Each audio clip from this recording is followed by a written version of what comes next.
Most men don't actually need more motivation. You probably felt that yourself. Those little bursts of energy, those moments when something clicks, and then you think suddenly, this is it. And then you watch that feeling evaporate the minute life pushes back. It's not motivation you're missing. Motivation is like a sugar rush. It's short-lived, it might taste sweet, but it's gone by the afternoon. What you need is something much quieter and much harder. You need a reckoning, a real one. Because if you look closely, and I mean really close, there's a tension inside of you that doesn't go away. It's there in the morning before your mind fully wakes up. It's there at night when everything settles, and it's that thin, almost painful space to becoming the man that you are and the man that you know that you should become. And that space doesn't shame you. It doesn't condemn you. It simply asks to be acknowledged. It whispers, hey, attention. Look at the life you're constructing. Look at where this road you're on leads if you keep walking it exactly as you are. And when you stop running from that small voice, even for a moment, you begin to recognize something profound. You are the architect of your life. Not fate, not luck, not your past.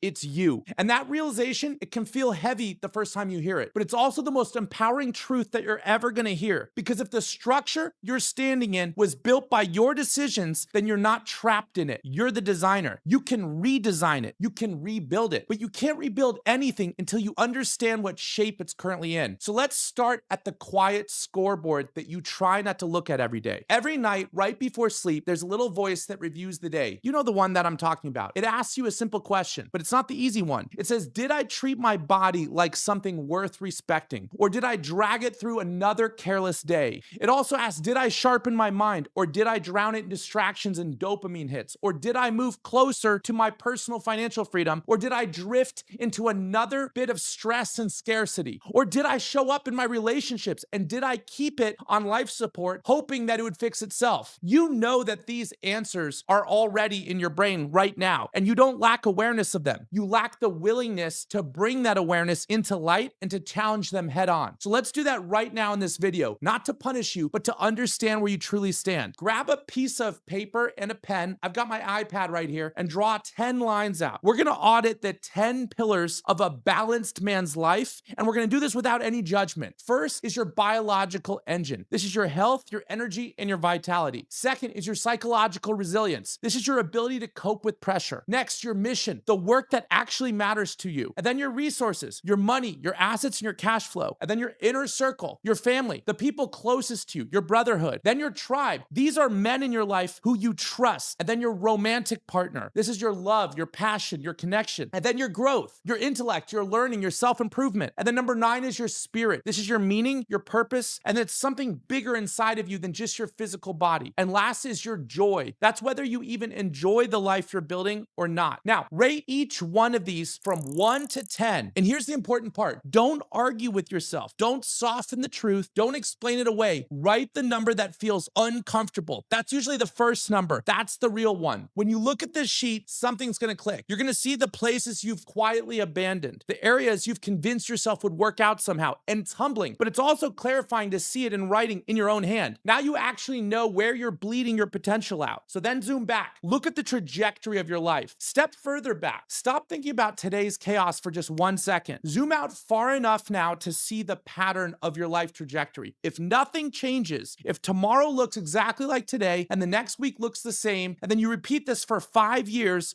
where are you going to end up using that graph that you just drew? Not where you hope you end up, but where is this math going to take you? Are you going to be in the same job that you barely tolerate, the same arguments you're exhausted by, the same resentment sitting quietly in the background of your mind? Will you have the same nights scrolling to escape your day? Men will often say that their life is not that bad, but that's the sentence that leads to a slow death. Not a dramatic crash, but a gentle, unnoticeable slide into mediocrity. This isn't mystical. If you don't change direction, you will arrive exactly where your current path leads you. And the truth is, deep down, you already know that where that path ends. That nagging tension you feel, that low frequency hum of discomfort, that's your future self calling back to you. And it's saying, if you keep going like this, we won't like who we've become. Instead of ignoring that voice, let's give it your full attention. Here's the 10-year test that I use in my life. Take the last 7 days, just the last week, and review it honestly. How you ate, how you trained, how you worked, how you coped, how you spoke to the people you you love, how you used your time, and what you avoided. Now, ask yourself, if I repeated this exact week for 10 years, if I extrapolated it out in the future, who would I become? Would you be healthier, happier, or wiser? Or would you be burnt out, resentful, broken, alone? We often say that we're confused about what to do, but this test reveals something very important. You're not confused. You already know the answer. You just haven't wanted to confront it head on yet, and that's good. That discomfort is valuable. It's a compass that's pointing towards the changes that you've been avoided. There's one question that cuts through all the excuses and all the rationalizations in your mind. Who would I become if I knew I couldn't fail? Don't overthink that question. The first answer that appears, that's the quiet spark of your truth inside yourself. That's your soul speaking. And that space between that answer is your current life. That's the exact size of your fear. Not your circumstances, not your responsibilities, your internal fear. This is the fear of humiliation, the fear of failure, the fear of disappointing others, the fear of discovering who you really are. So we're going to bring that fear into the open slowly right now. Write this down with a pen and paper. What is the worst realistically possible outcome if I actually committed to this? Not the catastrophic fantasy, the realistic one. Maybe you lose some money. Maybe you got to start over again. Maybe you fail the first attempt. Maybe you get criticized harshly. Maybe you need to adjust your life or take a temporary step back. Now ask yourself, would it kill me? Would it destroy me permanently? And if it went wrong, would there be a chance of recovery? This is where your perspective is important, because in your mind, failure feels fatal, but on paper, it becomes manageable. It's a challenge, it's a problem, or it's something that you can prepare for. And that simple act of defining your fear turns it from being a monster into a blueprint that you can navigate. Now let's talk about where this transformation actually happens. You don't need a mountaintop. You don't need a retreat. You don't need 7 days in silence in a dark retreat. You just need a few hours of focus with me. Go somewhere outside your normal patterns. It could be a coffee shop, a quiet hotel lobby, or a place that's not tied to your routines. Put your phone on airplane mode. Don't look at it. Remove every voice pulling on your attention for just a few hours. Sit with yourself. Grab a notebook, old-fashioned, a pen and paper with your thoughts. And when you do that, when you create enough space for honesty, your life becomes visible in a new way. You see the architecture from the outside. You see what's strong and what's fragile. This is where real decisions are made. And here's where most men will fail. They reach clarity, they feel inspired, and then nothing. They return back to their old life, and then all that new insight, it dissolves like the mist because they never gave themselves instructions. So here's how you give yourself orders. Write this down. Before today, I was blank. Fill that in. As of today, I've decided to be blank. Fill that second part in. That creates a dividing line between your life, where you are, and where you're headed. That's an order. Now, choose 3 actions. First, something you must do today. That's a symbolic small step forward. Next, something you commit to this week. That's proof or stakes that you're serious. And last, something you implement this month. That's a permanent shift that creates a new habit. Put them on your calendar, not in your head, not on a wish list. A man who doesn't put decisions into time is a man living inside fantasies, and fantasies don't pay the bills and they don't build anything. Now, let's bring this all back together. Your life won't change because of this one video. It won't change because you suddenly believe in yourself. It won't change because you felt inspired one day. It will change because you confronted the cold, dark truth, because you stopped hiding, because you understood your fear instead of obeying it. Just a few hours of brutal honesty is worth more than 10 years of trial and error. It's going to cost you your illusions, and it will cost you your comfort, guaranteed, but the reward is priceless. It's alignment and purpose. It's a life that reflects who you know you could be. So here's your mission. Choose a place you've never worked. Block out just a few hours for your future self. Bring a notebook and a pen, do the audit, run the 10-year test, define your fear, and then write your orders to yourself, and then live like a man who respects his own decisions. When you're finally ready for the next step, the operating system that keeps you consistent long after your motivation fades, then watch my next video. And don't forget to subscribe, because your future self is waiting. Now, don't let yourself down, and I'll see you in the trenches.